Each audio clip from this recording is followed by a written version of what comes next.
Sorti de prison dans la matinée de ce mercredi 23 novembre 2022, après 5 années de réclusion, le secrétaire général de Centra Finance, Laurent Metognon, a été célébré ce jour, jeudi 24 novembre 2022, à la Bourse du Travail. Il a été chaleureusement accueilli par une foule immense composée de jeunes et de femmes, ainsi que des cadres à divers niveaux. Pour l'occasion, diverses allocutions ont été prononcées avant celle de Kassa Mampo, secrétaire général de la CSTB, qui livre ses impressions en ce qui concerne cette libération. Nous vous disons bravo. Bravo pour avoir tenu bon, malgré toutes sortes de tortures que vous avez subies pendant les 5 ans au niveau de la CSTB. Nous avons toujours rejeté les fausses accusations faites contre le camarade Laurent Metognon et ses co-accusés par le pouvoir du président Patrice Talon, car nous connaissons qui est Laurent Metognon.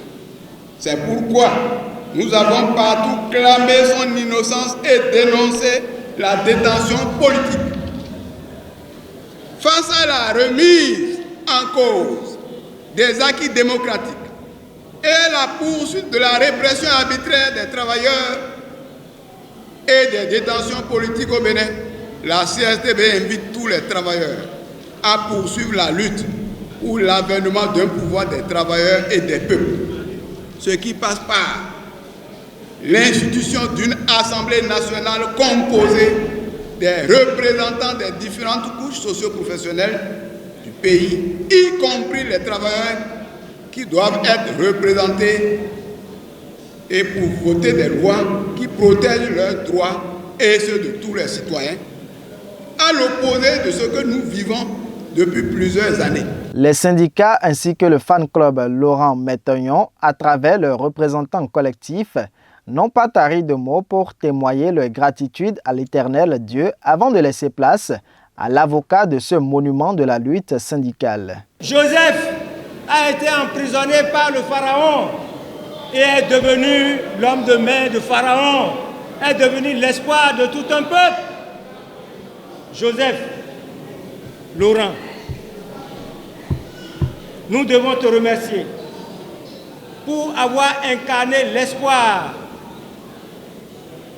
Laurent, l'ODHP te salue ta bravoure, ta ténacité et la combativité avec laquelle tu as su tenir dans les geôles, dans les ténèbres des geôles de l'autocratie du président Talon.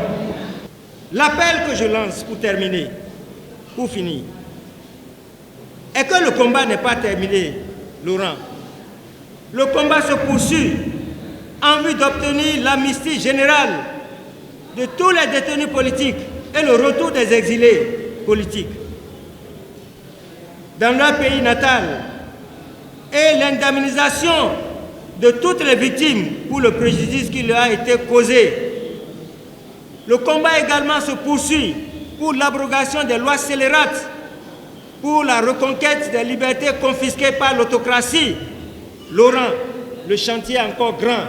Heureusement que tu es revenu fort et debout. Que Dieu te bénisse. Impacté par l'accueil à lui réservé, Laurent Metognon témoigne toute sa gratitude au peuple béninois avant de lancer une invite. Depuis la prison,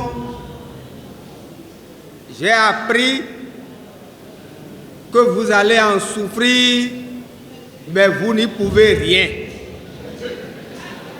Mais je constate que vous pouvez beaucoup de choses. Nous avions déjà parlé des lois scélérates en 2017. Lorsque nous étions à Port-Nouveau pour le sit-in couché, nous n'étions pas des visionnaires. Mais tout ce qui arrive aujourd'hui, les secteurs vitaux qui vont tomber dans l'escarcelle d'un groupe, nous l'avions dit. Et nous avions fait également une proposition. Mettons-nous ensemble et voyons ce que nous pouvons faire ensemble. Le peuple béninois tout entier J'ai eu leur soutien. Ils ont voulu plutôt que je sois libéré. Ils ne l'ont pas eu. Mais la fin de la peine est arrivée et me voici parmi eux avec mes co-détenus. Rappelons que l'homme est impliqué dans une affaire de détournement de fonds et a séjourné 61 mois à la prison civile de Misrété.